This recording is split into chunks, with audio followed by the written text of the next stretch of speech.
দেখো বন্ধুরা, আজকে বৃষ্টি পড়ছে, সকাল থেকে বৃষ্টি হচ্ছিল, তো ঠান্ডা ওয়েদারে কি খাবো, তো বলছি আমি যাও গিয়ে মোমো নিয়ে আসো। তো দেখো এখন মোমো নিয়ে আসলো, আর গরম গরম বৃষ্টি ওয়েদারে মোমো খেতে তো খুবই ভালো লাগে। এই যে দেখো,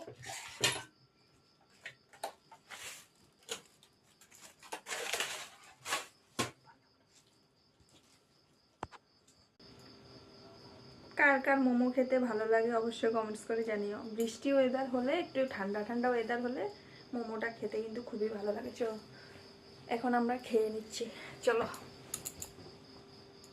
অনেকদিন পর মোমো খাচ্ছি।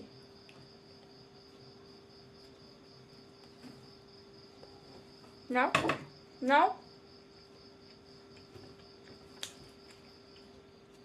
ভালো লাগছে, গরম গরম তো ভালো লাগছে খেতে।